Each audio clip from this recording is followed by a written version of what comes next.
You know what? We're just gonna talk through the planes because honestly, we don't have time. We don't have time. Okay, hello, my internet friends, and welcome to Shitty iPhone Vlogs with Jay. It's me, Jay. There are planes going in the background, and you know what? That's just gonna be a constant presence, so we just have to deal with it because honestly, we're near an airport. We're 5 minutes away from an airport. There will be noises. There will be ambient noises. Okay. So clearly it is a new setup. Clearly I am filming during the daytime, which is not something.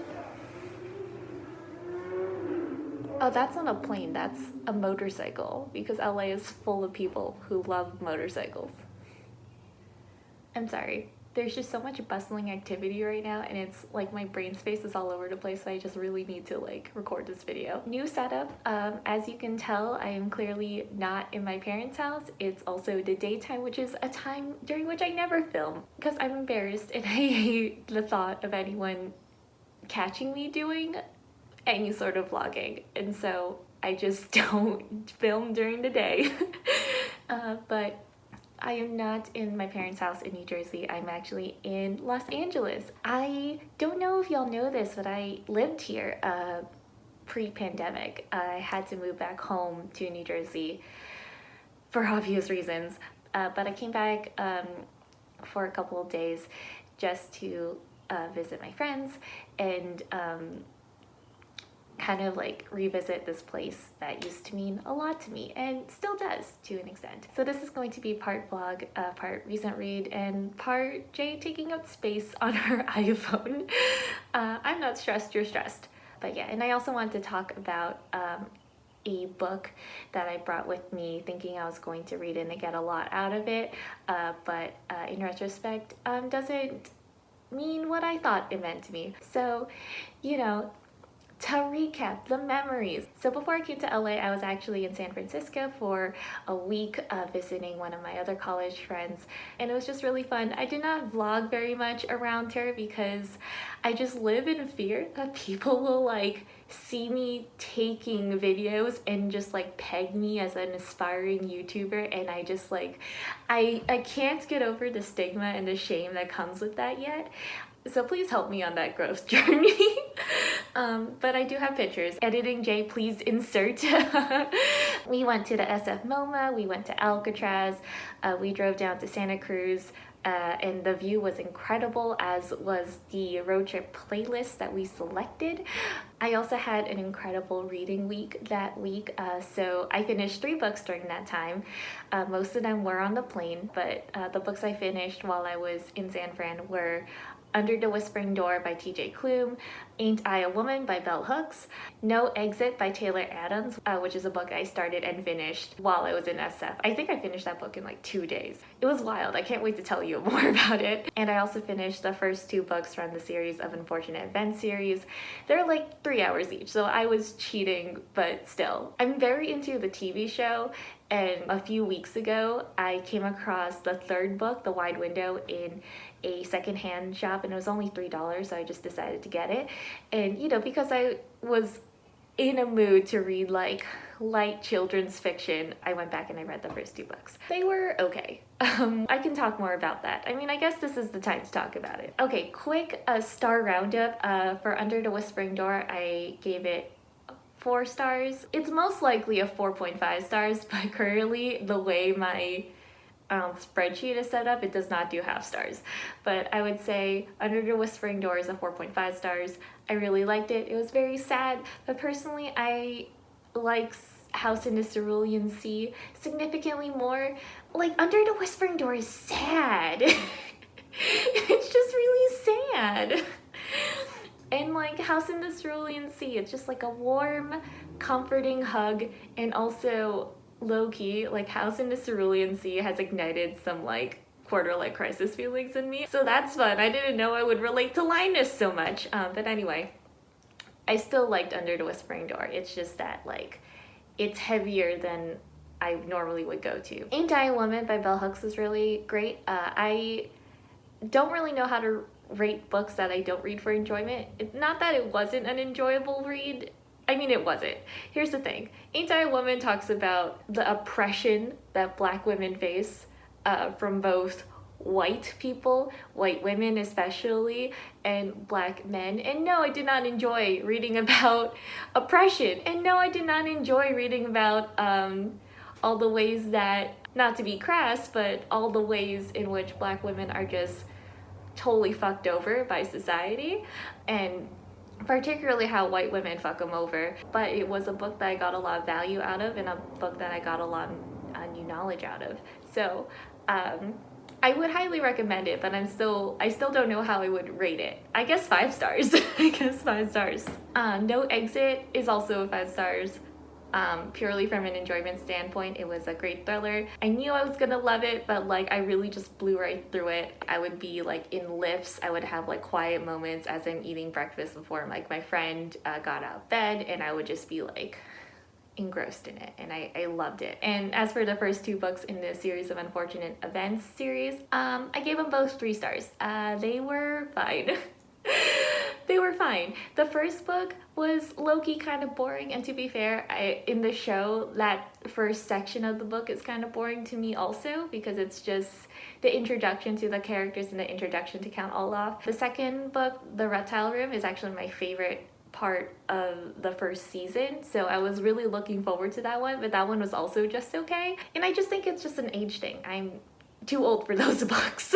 And also too much information, but I'm feeling bold and oversharey. In the show, Uncle Monty is like low-key hot uncle vibes. And Uncle Monty in the book is giving me Nigel Thornberry. He's also giving me just like older, and that was not the vibe I wanted from my Uncle Monty. Like I would low-key marry like Netflix show Uncle Monty, I would low-key marry. Book Monty, no thank you. Lots of information. Jay's feeling oversharey today. Okay.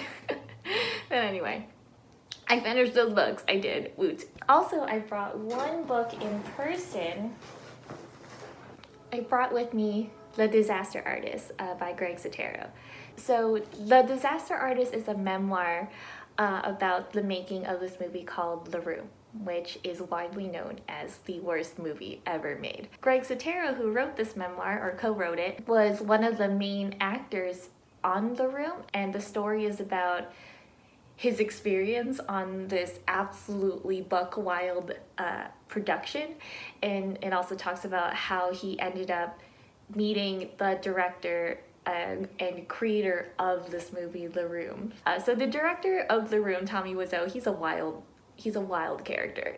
He's a wild ride, you know, and if you spend even like a tiny bit of time in the film world, you will learn about The Room and the story of how this production came to be, and even just like the story of Tommy Wiseau, the director, is just wild and bewildering, and you kind of just like need to know more. And so this book means a lot to me because I used to be in the film industry. Well, I was trying at some point to break into the film industry.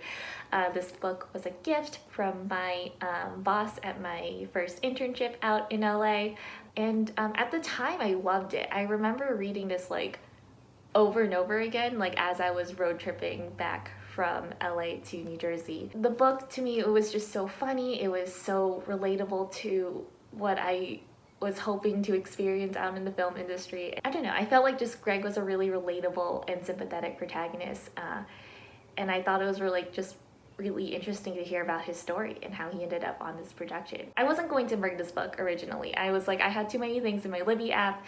I don't need to bring a physical book with me, but The Disaster Artist obviously takes place in LA, and also there are parts of it that are set in San Francisco, so it felt like a thematically appropriate choice. So I was like, okay, you know, we'll bring it. We don't have to read it all the way through. We can just like skim our favorite parts. And it's really interesting, the experience of bringing this book with me, because like I don't know, it was just a different experience reading it now versus when I was younger. When I first got it, I loved it. I just thought it was really funny. I thought the narrative was so interesting, and it like scratched an itch in me because I was so curious about, you know, the behind the scenes of The Room. I was so fascinated with what goes on film sets. So like this was a great book for me. And I actually almost recommended it to Camilla at Hasty Books. We did a buddy read collab together, and I was gonna recommend this book to her, and I'm really glad I didn't, because I don't think she would have liked it, and I am not sure if I like it anymore either. The Disaster Artist, I think, like, God, I hope I don't run out of space because I'm about to get sentimental. So like, The Disaster Artist, to me, when I first read it, I took away different things from it. Like, at the time I first read it, you know, I was a film school graduate and I was hoping to break into this industry that is so competitive and frankly doesn't want you. And at the time I read it, I took from it this idea that success is possible even if it doesn't look the way you thought it would. And also, you have to kind of love yourself to pursue your dreams, because there's always going to be people who don't believe in you. Like, no one on that set believed in Tommy. Even Greg himself wasn't really believing that this movie could be made, and yet it did. So those are two lessons I found comforting at the time I read it. But now that I'm older and now that I'm not in the film industry, it's kind of hard to ignore the very problematic things about Tommy. Like, he's very self-centered, he's very self-absorbed, and he's also just like really shitty to other people. Like, the production was a nightmare to work on. Like, and yes, that made for a great tell-all story. Yes, like, yes, it made for a narrative I devoured when I was 22. But like, as like someone who's no longer in the film industry and doesn't really want to go back, it's hard for me to like focus on like the sheer determination and will that Tommy had to like pull this movie into existence. When to get there, it came at like the expense of like millions of dollars, and also the emotional toll of all these people around him. To me, like, that is hard to ignore now, and it's hard to balance out. Like, it would be different if Tommy was like a good person, you know, person who took care of his crew. It would be different if Tommy was just even a nice person, but that's not the case at all. But yeah, so it was an interesting experience to read this book. I think that Greg Sestero did a good job of like capturing both the good and bad of Tommy. And I think when I was younger, I was able to focus on kind of like the good messages of this story, but now that I'm older, I can't ignore the bad messages. So yeah, so that was just some interesting stuff. It's funny because I think I've talked with at least 2 people in my comment section that were surprised that The Disaster Artist was a book. They had only seen the James Franco movie. They didn't realize it was based on something.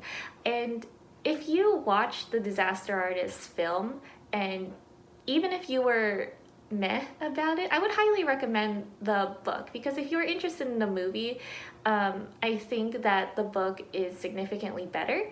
There are 2 resources, like there's an article and there's a YouTube video that I kind of like looked at that explain this really well.